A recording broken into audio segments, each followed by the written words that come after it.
네, 장 시작을 끝까지 책임져 주시는 저희 김종효 이사와 3포인트 함께 하겠습니다. 어서 오십시오. 안녕하십니까.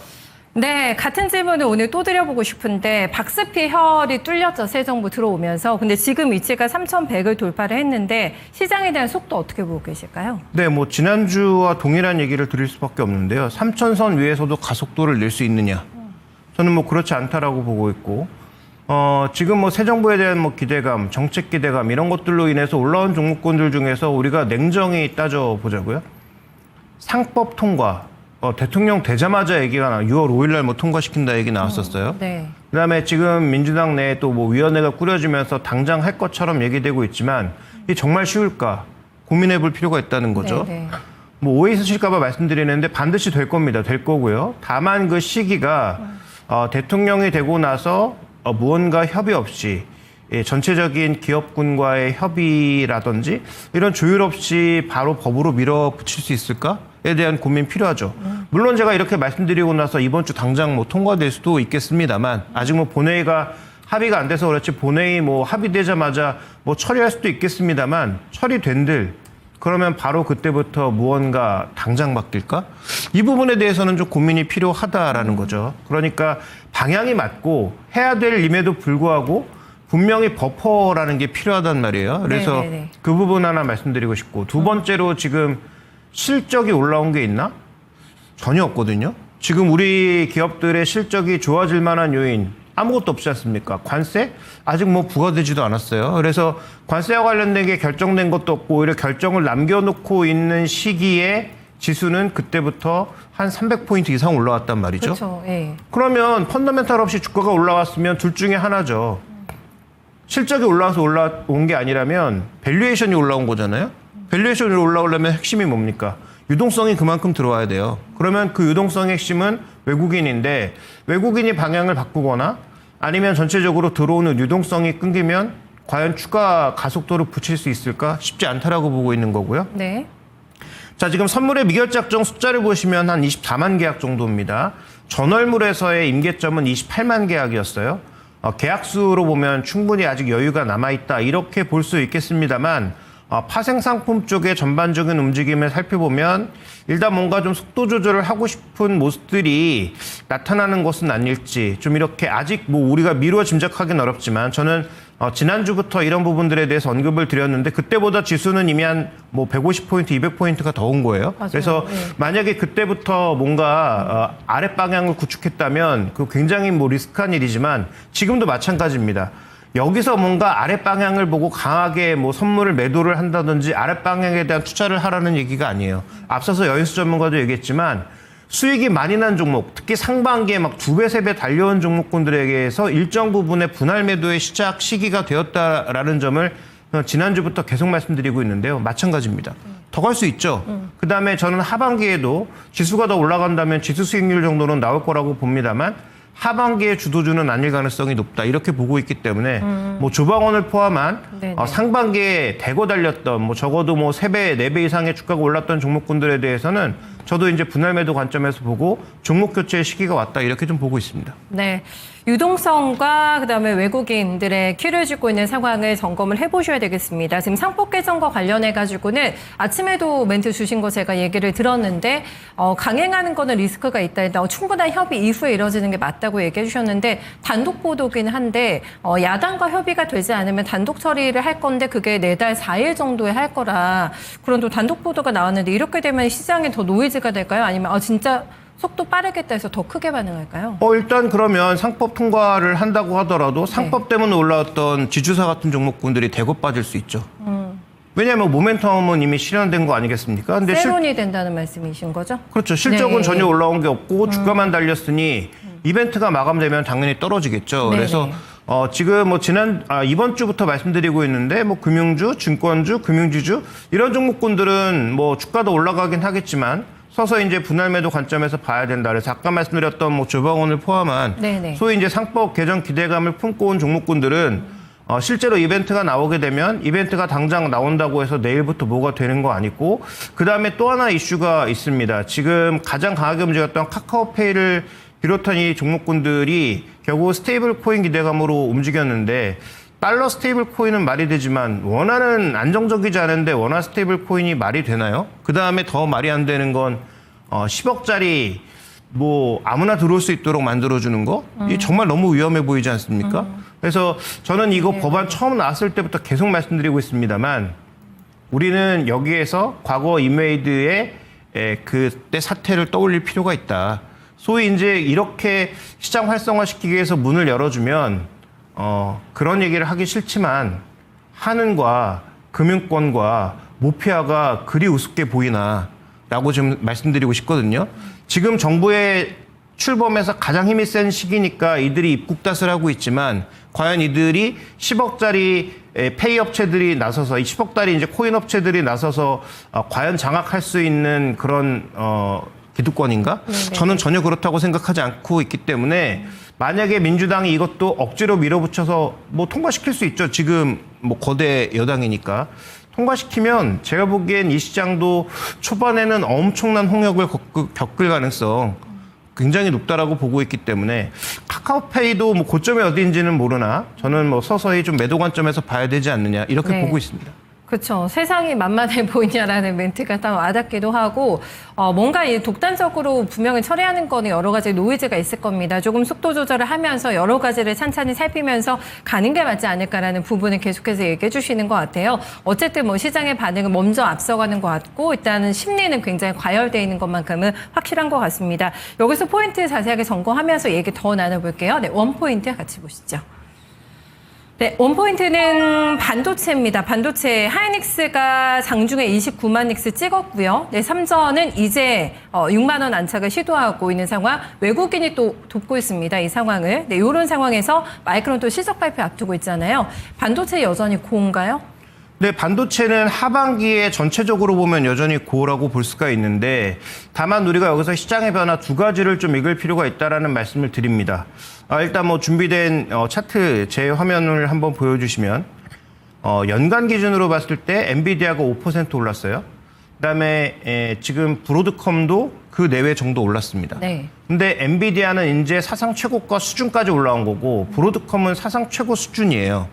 그러면 다른 게 뭐냐면 1년으로 기간을 넓히니까 어떻게 되느냐? 브로드컴이 압도적으로 많이 올랐죠. 1년 동안 엔비디아는 17% 올랐는데 네. 브로드컴은 66% 올랐다는 거죠. 차이가 많이 나네요. 근데 이게 뭘 의미하느냐? 엔비디아가 시장을 뺏길 것을 의미하느냐? 그렇지가 않죠. 엔비디아의 독점이 떨어진다는 얘기입니다. 그러니까 엔비디아와 쿠다 플랫폼의 압도적인 지배력은 이거 뒤집을 수가 없습니다. 앞으로 계속 가는데 중요한 건 엔비디아가 그동안 유지해왔던 90%가 넘는 시장 장악력이 유지될 수 있을까? 없다는 거죠. 그러니까 브로드컴의 소위 이제 에이직, 주문형 반도체를 포함한 TPU와 NPU에서 다른 업체들이 대거 들어올 가능성이 높고 네. 중국은 이미 딥시크를 통해서 들어왔고 그렇죠. 이런 시장들이 앞으로 벌어지기 때문에 시장은 더 이상 엔비디아에 공격적인 베팅을 하지 않고 브로드컴에 베팅을 하고 있다라는 거고요. 그래서 뭐 연초부터 저는 엔비디아 살 거면 한국 주식 사라라는 얘기를 드렸고 한국 주식이 그 안 올랐다는 삼성전자도 YTD로 보면 연초부터 지금까지 보면 엔비디아보다 많이 올랐다. 하이닉스랑 비교해 보면 비교도 안 되게 많이 올랐다라고 그렇죠. 볼 수가 네, 있는 거죠. 네. 그래서 그런 측면에서 놓고 봤을 때 여전히 지금은 엔비디아처럼 뭔가 맥락을 조금 떨어뜨리는 그래서 다시 한번 말씀드리지 엔비디아가 망하거나 어떻게 된다는 얘기가 아니에요. 네. 엔비디아는 여전히 압도적 장악력을 가지고 가지만 예전처럼 90%의 장악력을 가져갈 수 없다는 걸 말씀드리는 그렇군요. 겁니다. 예. 그래서 추론 시장에서는 엔비디아가 그렇게 잘하는 업체가 아니고요. 그다음에 지금 현재 구간으로 넘어가면서 삼성전자를 포함한 나머지 업체들에게도 뭔가 기회가 돌아갈 가능성이 있다는 거죠. 두 번째, HBM4로 갔을 때 여전히 SK하이닉스가 압도적 우위를 보일 것인가는 아직은 물음표입니다. 그래요? 개발한 건 분명히 하이닉스가 먼저예요. 하이닉스는 이미 작년부터 개발을 끝내놓고 이제는 양산 단계로 접어들고 있는 상황임은 맞고 그렇죠. 삼성전자는 뒤늦게 개발에 뛰어들어서 개발을 하고 서로 이제 업체들을 모으고 있는 상황입니다. 네네. 그래서 양산에 필요한 그런 장비들이나 이런 것들에 이제 서로 조율에 들어가고 있는 상황일 텐데 여기서 중요한 건 구조가 바뀌면서 열 관리도 중요해지고 후처리도 중요해지고 여러 가지가 다 중요해지고 있는데 네. 과연 지금 하이닉스 조합이 잘하고 있는 건지 삼성전자 조합이 잘하고 있는 건지는 아직은 알 수 없다는 거죠. 그러면 여기서 하이닉스가 여전히 이겨봐야 하이닉스는 별로 더 오를 게 없는데 왜냐하면 HBM3까지 압도적으로 이기고 있잖아요. 그러니까 여기서 AG4가 잘 돼봐야 하이닉스는 뭐 그렇게 크게 잘 될 게 별로 없으면 여기서 뭐 더 가봐야 뭐 한 32, 3만 원? 뭐 이 정도도 제가 보기엔 과잉이라고 보는데 네. 근데 만약에 삼성전자가 HBM4에서 뭔가 판을 바꾸거나 최소한 동등한 수준으로 간다라고 하면 판은 달라지는 거죠.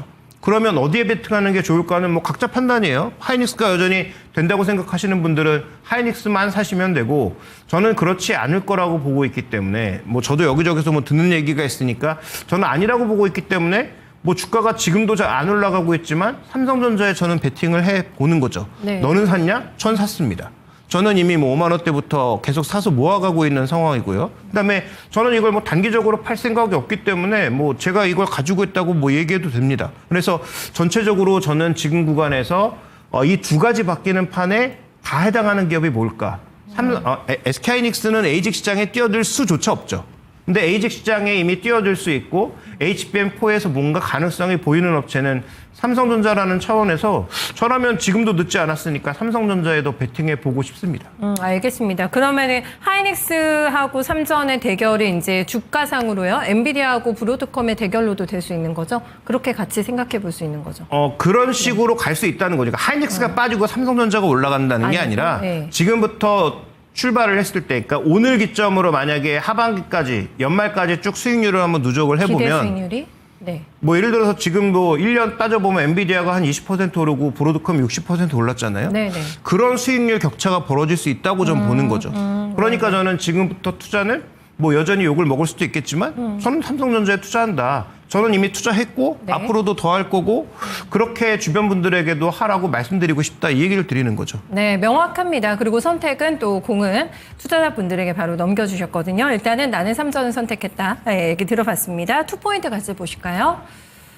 네, 투포인트가 두산 에너빌리티 대 한국전력입니다. 두산 에너빌리티가 3만 원에서 6만 원 오는데 얼마 걸렸을까요? 딱 한 달이 걸렸거든요. 그리고 한전 대표적인 고구마 종목인데 지금 어제 오늘 합산하면 장중 고가 기준입니다. 오늘 43%가 올랐습니다. 이런 일이 벌어지고 있거든요. 그러니까 이게 네. 지금 원전이라고 하는 큰 시장을 보면서 이게 국내에서 움직이는 뭐 몇 단계 시장 이게 아니고 미국의 SMR과 어떻게 붙어가느냐. 그러니까 지금 현대건설도 오늘도 강하지만 네. 오늘은 뜬금없이 DL이 치고 나가는 건 SMR 시장에서 뭐 노르웨이를 열었다 뭐 이런 얘기가 나오면서 움직이고 있는 거잖아요. 네. 그러니까 지금 이 준비된 그림 보시면 이것도 지금 한 YTD로 봤을 때 두산에너빌리티가 거의 3배가 올랐는데 한국전력은 이제 1배 오른 거예요. 그러면 지금 두산에너빌리티는 꺾이면서 한국전력이 올라가는 건 원전 내에서도 뭔가 이게 조금 시장에 순환매가 도는 것 아닌가?